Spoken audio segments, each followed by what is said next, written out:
Don't worry, Dad. I'll handle all the papers while you're recovering. She handled them all right. The taxi pulled up to 847 Maple Street on a Tuesday afternoon in March. I'd been gone exactly 6 weeks. 42 days since they wheeled me into surgery. 39 days since the infection almost killed me. 21 days in rehab learning to walk again. The doctors said I was lucky to be alive. They'd called Michael twice to prepare him for the worst. The second time, they told him to come say goodbye. But I'm stubborn. Margaret always said that was my best and worst quality. Walter Crawford, you could argue with a brick wall and somehow convince it to move. 71 years old. My body had reminded me it wasn't 20 anymore. But my mind was sharp as ever. Sharp enough to know, the moment the taxi rounded the corner, that something was terribly wrong. My roses were gone. The pink and white ones, Margaret's favorites. I'd kept them alive for 8 years after she passed. The last thing we planted together. Gone. Replaced by ornamental grass. The mailbox was navy blue instead of forest green. And there was a silver SUV in my driveway I'd never seen before. A woman answered my door. 30s, blonde, confused. Can I help you? I live here. Excuse me, this is my house. I'm Walter Crawford, 43 years. Her expression changed. Guarded, the way you look at someone who might be confused. Sir, we bought this house legally, 5 weeks ago. Title cleared, deed recorded. It's ours. 5 weeks ago, while I was in surgery, while my daughter Victoria was handling my affairs. If you've ever trusted someone with your paperwork, you already know how fast a life can be stolen. Who sold it to you? A woman named Victoria Crawford. She said her father had passed away from complications after surgery. The world tilted. I grabbed the door frame. I'm not dead. I pointed past her into the house. That room on the left, my son Michael took his first steps there. October 1978. I paused. Let that sink in. The kitchen my wife Margaret taught our daughter Victoria to bake there. Christmas cookies every December. Another pause. The backyard. I built a tree house that's probably still standing. Michael and Victoria used to fight over who got to sleep in it. My voice was shaking now. Couldn't stop it. Tell me you wouldn't feel that cold drop in your stomach right here. Jennifer stared at me for a long moment. Behind her, I could see different furniture, different art, but the same hardwood floors I'd refinished in 1997. The same corner where Tommy used to build block towers. The same window where Margaret used to sit every evening. My house. 43 years of memories, with strangers living in it. I think you'd better come inside, she said. Jennifer helped me to the couch. Leather now, not the floral fabric Margaret had picked out. It's cheerful, she'd said once. When we bought it in 1989, this house needs something cheerful. The leather was nice. Modern, but it wasn't home. Her husband Mark arrived while I was still processing. He walked in with a gym bag, saw me sitting in his living room, and stopped dead in the doorway. Jen, what's going on? This is Walter Crawford. He says he used to live here. Mark looked at me, then at Jennifer, then back at me. His face cycled through confusion, suspicion, concern. Used to. 43 years, I said. Until 5 weeks ago, apparently, when my daughter sold it to your lawyer while telling everyone I was dead. Mark set down his gym bag slowly. I'm going to need you to start from the beginning, and I think I'm going to need a drink. They spread the documents on the coffee table. Every signature notarized, every document filed, every box checked, all perfectly legal. That was the nightmare. The sale price $425,000. My house was worth at least $650,000. Victoria had sold it for $225,000 under market. Quick sale, no questions, cash. What would you do in the next 60 seconds? I'd seen this pattern before. In my 40 years of business, I'd encountered contractors who cut corners, partners who skimmed, employees who thought they were smarter than the paper trail. The pattern was always the same. Speed, secrecy, and a buyer who didn't ask questions. But the buyer's name stopped my heart. David Whitman, my lawyer, my estate lawyer. The man I'd trusted for 15 years. The man who'd helped me update my will when Margaret died, sat in my living room with his briefcase and his condolences. The man who'd written the power of attorney. You'll probably never need it, Walter. But if anything happens during surgery, Victoria can handle things without waiting for probate. It's a precaution. Standard practice. My accountant had recommended him. Frank Myers, who'd done my taxes for 20 years, said Whitman was excellent with elderly clients. Had a special touch with estate planning. Said a lot of his older clients used him. I didn't know then what that meant. Whitman had handled dozens of estates like mine. Widowers. Retire. People whose children were concerned about their future. To him I wasn't a man. I wasn't 43 years of memories. A lifetime of work. A name that meant something in this city. I was a file. A transaction. A number on a spreadsheet. He forgot who he was dealing with. Jennifer watched me process this. Then she said something surprising. Mr. Crawford, my father went through something similar. She sat down across from me, her voice softening. A financial advisor who took advantage. Convinced Dad to move his retirement into some investment scheme. By the time we figured it out, he'd lost most of his savings. We spent 2 years in court trying to get some of it back. She reached across and touched my hand, a stranger offering comfort. I know what that betrayal feels like. When someone you trust uses that trust against you. I'm so sorry this is happening to you.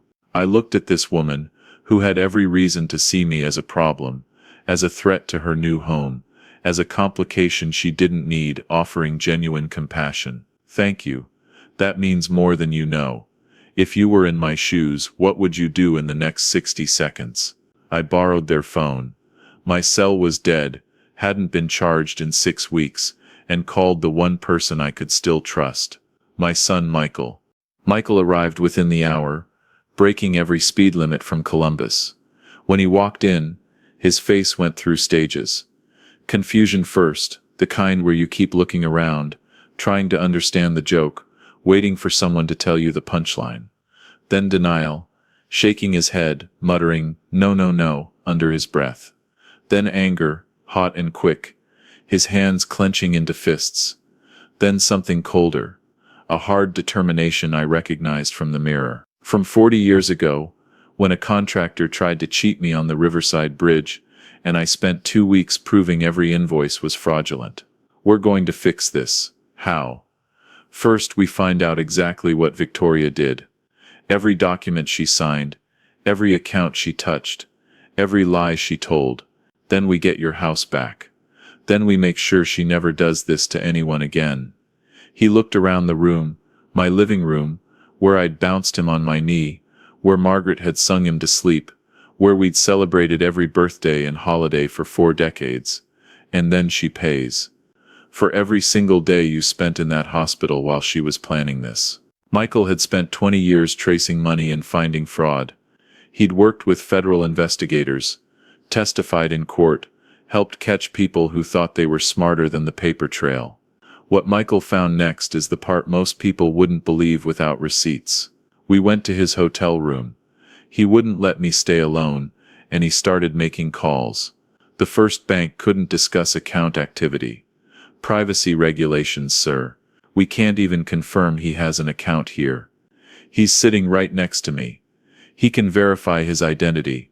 You'll need to come in person, with identification, and we'll need to verify the authorization on his accounts. Michael's jaw tightened. He hung up, made another call. The county recorder transferred 3 times, put on hold for 20 minutes listening to hold music, finally told the records were in processing. Next week. This is fraud. My father's house was stolen. Sir, we have procedures. There's a queue. You can file an expedited request for $75. How long for expedited? 2 days instead of 5. The title company, voicemail after voicemail. 3rd call. Finally someone answered, said the agent who handled the sale was out of the office until Thursday. Thursday, this is urgent. My father was declared dead while he was still breathing. I can take a message. Every door closed. Every call a dead end. Every minute that passed, Victoria and Whitman got closer to Costa Rica. Michael slammed the phone down after the fourth dead end. This is how they get away with it. By the time the system moves, they're gone. What do? We dig, old-fashioned way. Bank statements, title records, anything we can get our hands on legally.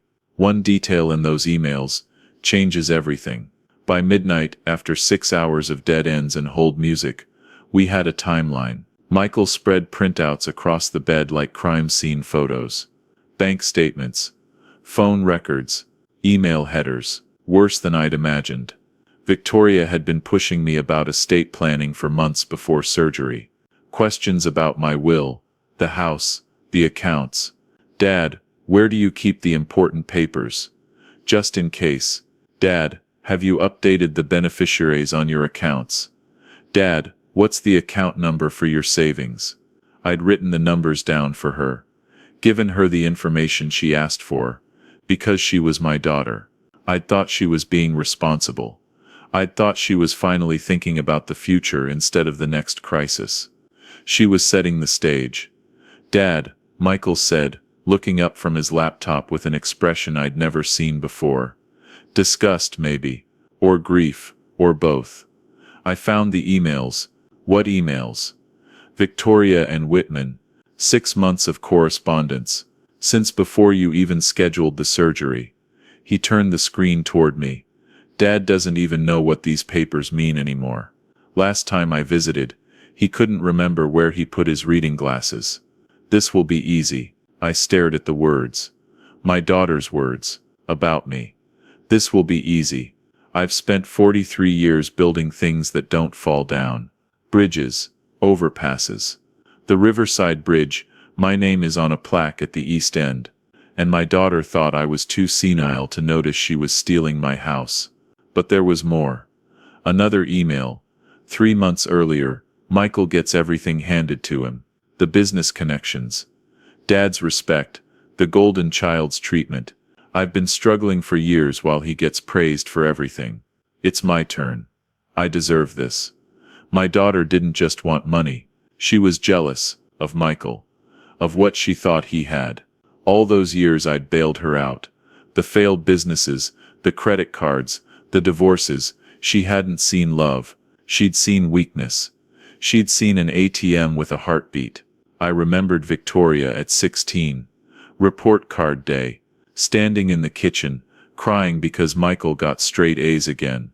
It doesn't matter how hard I try. You'll always love him more. I'd told her that wasn't true. Held her while she cried. Told her I loved them both the same. Apparently she never believed me. And when that ATM was on a ventilator, she decided to cash out permanently. They picked the wrong man. POA document. Created on Victoria's laptop. Timestamp day -3, 3 days before my surgery. Before I'd even checked into the hospital. You see the pattern forming, don't you? Notary log. Whitman's stamp. Dated day -5. 2 days before the POA even existed. He'd backdated his own notarization. A crime in itself. Wire transfers $180,000 through 3 banks. First to a holding account in Delaware. Then split into smaller amounts. Then reunited in the Cayman Islands. The classic pattern of money laundering. Flight bookings. 2 one-way tickets to Costa Rica. First class. Departing 11 days from now. No return tickets. No hotel reservations in the U.S. That wasn't paperwork. That was a burial. Some of you reading this are thinking, I've seen this exact kind of manipulation before, but the worst was yet to come. Michael worked through the night. I dozed on the hotel bed, waking every few hours to the sound of his keyboard. On day 3 of our investigation, he found something that changed everything. Dad. His voice was hollow. I found when they transferred your money. When day 4 after your surgery. I didn't understand at first. Dad, day 4 was when you coded. When they put you back on the ventilator. When they called me and told me to come say goodbye because they weren't sure you'd make it through the night. He turned the laptop toward me. Bank records. Hospital records. Timestamps side by side. 3:47 p.m. ICU nurse notes. Patient experiencing respiratory distress. O2 saturation dropping. 4:02 p.m. Code blue called. Crash cart to room 412. 4:12 p.m. Patient intubated. Back on mechanical ventilation. Condition critical. 4:23 p.m. Wire transfer initiated. $180,000. Authorized signer. Victoria Crawford. 11 minutes. 11 minutes after they put a tube down my throat to keep me alive, my daughter transferred my life savings to an offshore account. I stared at the timestamps. Read them again, and again. Tried to make them say something different. They didn't. If you've ever been treated like you were too old to notice, you know why this hit me so hard. Michael closed the laptop. His hands were shaking. I'd never seen my son's hands shake before. Not when his mother died. Not when his own marriage fell apart. Never. She didn't wait to see if you'd survive. She assumed you wouldn't. She decided to cash in while you were still warm, while I was on a plane rushing to say goodbye. He looked at me with red-rimmed eyes. I landed at 6, went straight to the ICU, sat with you all night, held your hand, prayed for the first time since Mom died. He laughed, but there was no humor in it. And the whole time Victoria was tracking wire transfers in the Caymans. After Margaret died, Victoria came to the house, wanted something to remember her mother by. She stood in the bedroom, crying, holding Margaret's pearl necklace, the one I'd given her for our 20th anniversary. Let me take these, Dad, to keep them safe. You know how you lose things now. I'd let her take them, because she was my daughter, because I trusted her. Because what kind of monster expects their child to rob them? She had no idea who she was dealing with. Ask yourself, why didn't anyone stop this earlier? Michael talked me out of confronting Victoria immediately. Dad, I know you want to look her in the eye. I want that too. You have no idea how much. But if you tip her off, she runs. Costa Rica, gone forever. The money's already offshore. Once she's out of the country, we might never get her back. He was right. I knew he was right, but every fiber of my body wanted to walk up to her door and demand answers. We build a case so airtight she can't wiggle out. We spent 3 days gathering evidence. The power of attorney was a forgery. My signature copied from my original will, cut and pasted digitally, resolution wrong, angle off, a faint line where they'd edited the background. An expert can prove this in 5 minutes.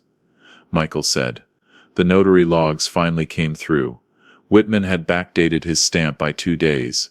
Self-dealing, conflict of interest, falsified records. This is where most victims freeze. So don't blink, because the clock is already running. The title company called back on day 5. The agent, Rachel, agreed to meet after hours. Her office was small, stacked with files. She looked nervous when we arrived. Guilty, almost. Mr. Crawford. Something felt off from the beginning. Your daughter kept pushing to close faster. Tax reasons, she said. Estate complications. She cried a lot. Said losing you was the hardest thing she'd ever been through. She looked at the floor. When she looked up, her eyes were wet. Mr. Whitman provided a death certificate with a county seal. Looked completely authentic. The registrar's office later confirmed it was counterfeit, but at the time no one questioned it. He's handled so many estates. Always the elderly clients. Always the quick closings. She paused, voice dropping. Now I'm wondering how many others there were. How many families like yours?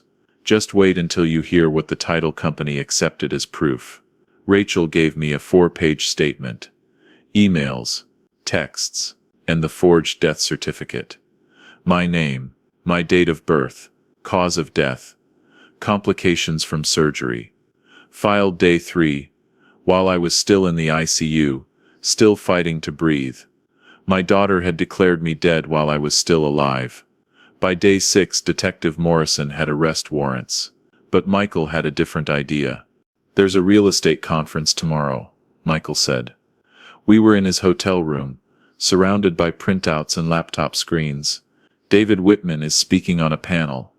About what? Navigating complex property transactions. The irony was thick enough to choke on.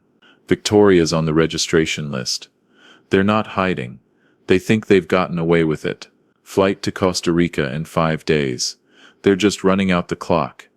If you think this ends quietly, you haven't met my son. Michael's eyes went cold. The same look I'd seen when he testified against executives who'd hidden millions. The look that said, I'm going to take everything from you, and I'm going to do it by the book. We show up, confront them in front of 200 witnesses. Then police move in. Morrison knows, plainclothes inside. Back up outside. The moment we give the signal, right here I had one choice: disappear, or show up where they least expected me. I thought about Victoria, the baby I'd held in the delivery room, the teenager I'd taught to drive, the woman who'd cried on my shoulder when her marriages fell apart, the woman who'd transferred $180,000 11 minutes after I almost died, the criminal who'd filed a death certificate with my name on it. Let's do it. That night I couldn't sleep. Kept thinking, what if they don't show? What if someone tips them off? What if the police are late and they disappear before Morrison can make the arrest? Michael sat at the desk, organizing folders. I watched him work. My son planning to help arrest his own sister. You think this will work? He didn't look up. It has to. The Riverside Convention Center was packed. Agents in blazers, lawyers in suits, developers with expensive watches, hundreds networking, exchanging cards, talking market trends. David Whitman was speaking in the main hall, panel navigating complex property transactions. The man who'd stolen my house was giving advice on handling estates. Quick question, do you confront them publicly, or let the court handle it privately? Michael and I found seats in the back. I wore a dark jacket, wanted to blend in until the right moment. Watched them before they saw me. Victoria was in the front row. Red blazer, professional hair. Margaret's pearls at her throat, the ones she'd taken to keep safe. She was laughing at something David said. Relaxed. Confident. Like someone who'd gotten away with everything. I watched her for a long moment. Tried to see the little girl who used to sit on my lap while I read her bedtime stories. Tried to see the teenager who'd cried on my shoulder after her first heartbreak. I couldn't find her. Maybe she'd never really been there.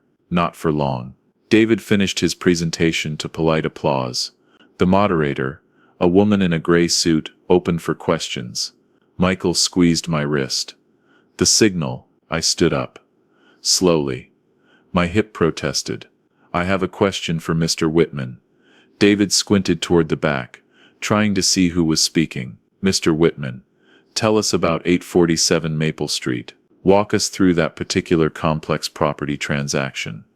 The color drained from his face. Like someone had pulled a plug. If you were in that room, would you pull out your phone, or stay silent? Victoria turned around. When she saw me, her mouth fell open. Dad? Hello, Victoria. Surprised? I heard you told everyone I was dead. Filed the paperwork and everything. The room went silent. 200 professionals frozen in their seats. I don't know what you're talking about. David stammered. Then he tried his recovery. A lawyer's move, pivot, deflect. Walter, you're clearly confused. The surgery. The medications. Why don't we step outside and discuss this privately? I'd hate for you to embarrass yourself. Some people nodded, buying the gaslighting. Nice try, David. I held up the folder. Forged power of attorney. You notarized a deal you profited from. Backdated your stamp by 2 days. I paused. Every attorney in this room knows what that means. Phones came out, dozens of them. Someone said holy shit loud enough for everyone to hear. I walked toward the front. Slowly, deliberately. Let them see me coming. Every lie, every forged signature, every email where you planned this for 6 months. I looked at Victoria. Dad doesn't even know what these papers mean anymore. Remember writing that? Dad, please. Please what? Don't mention the $180,000 you transferred. 11 minutes after they put me on a ventilator. 11 minutes after I almost died. A gasp from the audience.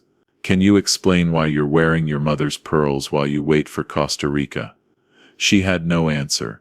The room went completely silent. For a moment no one moved. Everyone waiting. The moderator frozen, hand on her notes. 200 people holding their breath. I could hear the air conditioning humming, could hear my own heartbeat. Then Morrison stepped forward from the back. Badge visible. Victoria Crawford. David Whitman.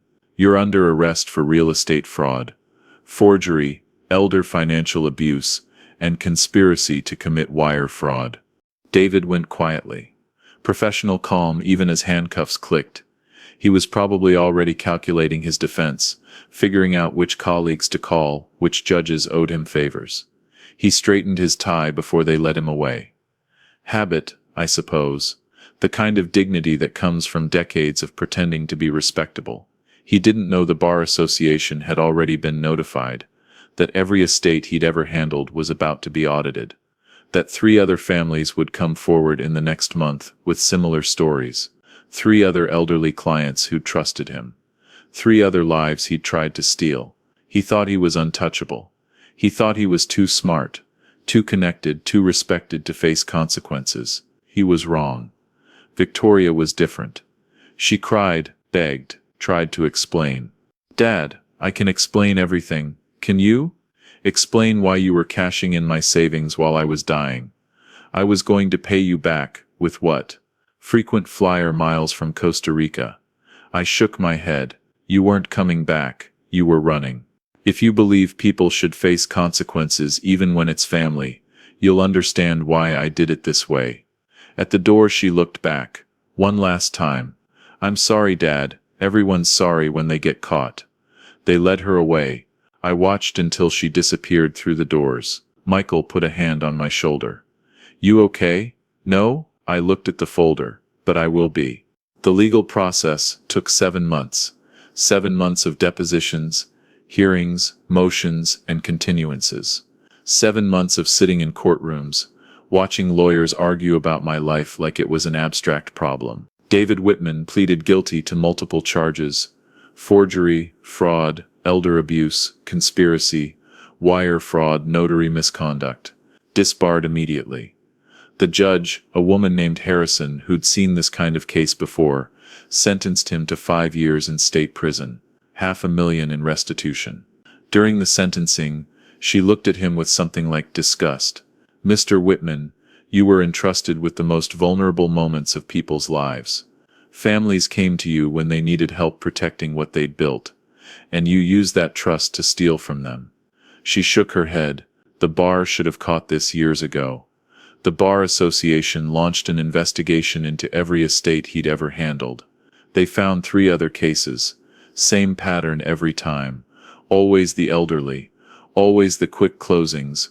Always the backdated stamps. 3 other families who'd trusted him. 3 other lives he'd tried to steal. If you've ever watched someone use your trust as a weapon, you know why I couldn't let this slide. Victoria pleaded not guilty at first. Her lawyer, a public defender, because her assets were frozen, painted her as a victim, manipulated by a sophisticated predator, pushed into desperation by mounting debts. The prosecutor wasn't buying it. She laid out the evidence methodically. The emails planning the scheme for 6 months, the forged POA created on Victoria's laptop, the offshore accounts in both their names, the death certificate filed while I was breathing. She read the emails aloud to the jury, made them hear my daughter's words in the courtroom, let them sit with each sentence. This will be easy. He won't even notice. And the email that destroyed whatever sympathy remained. It's my turn. I deserve this. She wasn't a victim. She was a predator who thought her father was easy prey. Then the defense made their final move. Victoria's lawyer stood up. My client's father was absent for most of her childhood. Always at work, always building something. Perhaps the real crime here is a family that never learned to communicate. I felt Michael tense beside me, but I said nothing. Let the jury see my silence. The jury deliberated for 4 hours. 4 hours of waiting in the hallway, Michael pacing, me sitting on a bench that was too hard and too cold. When they returned guilty on all counts, Victoria broke down, sobbing, looking at me from the defense table, pleading with her eyes. The way she used to look at me when she was a little girl who'd done something wrong, who wanted forgiveness. I looked back, said nothing. The bailiff had to help her stand for sentencing. The judge sentenced her to 4 years in state prison, possible parole at 2 for good behavior, 4 years for trying to steal a lifetime. Jennifer and Mark got their money back through title insurance. Took 6 months of hearings and forms, but they were made whole. Found a new house 2 streets over. We still wave when we pass on the sidewalk. Jennifer sometimes stops to ask about the roses, and I got my house back. The sale was voided. The deed in my name again. Every document that Victoria had forged, every signature she'd faked, erased from the record like they'd never existed. The roses were gone. Victoria had ripped them out before the sale. Old-fashioned, she'd called them. I planted new ones the first week I was home, pink and white. Margaret's colors. Tommy helped me dig the holes, showed him how to work the soil, the way Margaret showed me, the way her mother showed her. 3 generations of hands in the same dirt. Victoria wrote from prison. 3 pages, handwritten on lined paper. Dad, I know you hate me. I hate myself. I don't know how to explain what happened, except to say I was desperate. The debts, the failed businesses, the pressure. I couldn't see any other way out. David said it would be easy. He said you were old, that you wouldn't notice. He said we'd be doing you a favor, settling your estate before you suffered anymore. I know that's not true. I knew it then, but I wanted to believe it because the alternative was facing what I really was, a thief, stealing from my own father. I don't expect forgiveness. I don't deserve it, but I want you to know I'm sorry. Not because I got caught, because I finally understand what I did. You gave me everything, and I took even more. Victoria, I read the letter once, put it in a drawer, never looked at it again. Michael thought I should visit. She's still your daughter, Dad. She filed a death certificate with my name on it, while I was still breathing. I know, but she wrote emails calling me senile. She transferred my savings while I was on a ventilator, while you were on a plane rushing to say goodbye to me. Michael didn't have an answer for that. I went to see her once. October leaves turning gold and red outside. The prison smelled like industrial cleaner and regret. Fluorescent lights that hummed gray walls everywhere. The kind of place that makes you feel smaller just walking through. I'd built structures that lifted people up. This place was designed to press them down. Victoria looked smaller than I remembered. Pallor gray scrubs, no makeup, no pearls, no red blazer. Just a woman who looked 10 years older than she had 6 months ago. She cried when she saw me. Dad, you came, I came. Plastic table between us. Guard in the corner pretending not to listen. I read your letter, and I care to forgive you. I kept my voice steady. What you did, declaring me dead, stealing everything I had, calling me senile in those emails, that doesn't get forgiven, ever. She nodded, didn't argue, didn't make excuses. Good. The excuses had always been the worst part. But I needed to see you, to understand why. And I paused. I still don't understand how my daughter, the girl I taught to ride a bike, the woman I walked down the aisle twice, decided I was worth more dead than alive. I was desperate, Dad. I've been desperate. When the business almost went under in 08, when your mother got sick, when I had to lay off half my employees and look them in the eye and tell them I was sorry. I know what desperate feels like. And I never would have done what you did. Do you understand what you took? She looked up, eyes red, swollen. I took everything. No, more than that. I leaned forward. You took my name. For 6 weeks I was dead. Filed with the county. Official records. My name, the name on every bridge and building I ever built. Used to file a fake death certificate, so you could cash in. That's not money. That's not a house. That's everything I am. I hated that part of me still recognized her. Still saw the baby I'd held.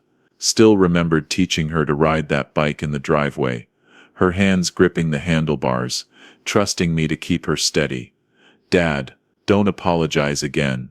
It doesn't change anything. I stood up. I protected my name. I protected my life. And I did it without becoming you. Will you come back? I looked at my daughter, the tears. The gray prison clothes. The woman who'd written this will be easy, and I deserve this. I thought about all the times I'd bailed her out, the money I'd given her, the second chances, the third chances, the belief that if I just loved her enough, she'd eventually become the person I'd always hoped she could be. She hadn't. No, I walked out. Didn't look back. Victoria served 2 years. I don't know where she went after. Michael told me she moved to another state.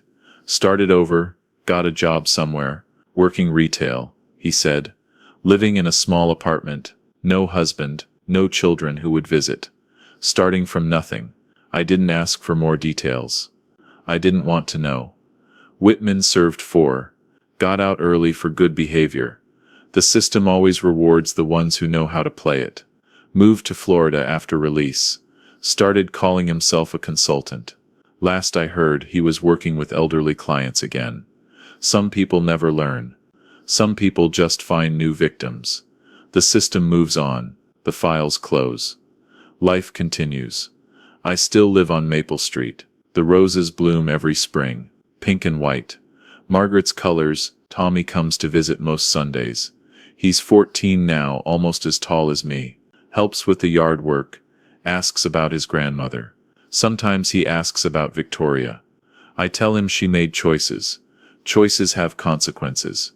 Michael calls every week, checking in, making sure I'm okay. He carries something now, a weight I can see in his eyes. The weight of knowing your sister tried to rob your father while he was dying. I tell him it's not his fault, that he can't be responsible for her choices. I'm not sure he believes me, but he keeps calling. Keeps showing up, keeps being the son I can count on. Grandpa, he asked me once. Last summer, why do you keep these flowers? They're a lot of work. Because they remind me of someone who loved them. He nodded. Like that made perfect sense. Then he went back to pruning, careful with the thorns the way I'd taught him. Tell me, was walking away the strongest move, or the coldest one? People ask if I regret the public confrontation. If I should have handled it privately. Spared Victoria the humiliation. Let the courts handle it without the conference, without the 200 witnesses, without the phones recording everything. I don't regret it. My daughter needed to face what she'd done, publicly. She needed to stand in a room full of professionals. People who handle estates, who deal with families in crisis, who could have been her next victims, and hear her crimes spoken aloud. She needed to know there are consequences for betrayal, especially when the victim is family. Some people think revenge is about anger, about making someone pay, about evening some cosmic score. I learned it's about something quieter. It's about standing in a conference hall and saying, this is what happened. This is what she did. This is who I am. They didn't steal my house. They tried to bury my name. Whitman thought I was just another file. Another old man too confused to notice. Victoria thought I was senile. Dad doesn't even know what these papers mean anymore. They were wrong. I wasn't dead. I was watching, and when they made their move, I was ready. The folder is still on my desk. Haven't opened it since the trial. Don't need to. Some things you don't forget. If you've lived through something like this, I'm reading every comment.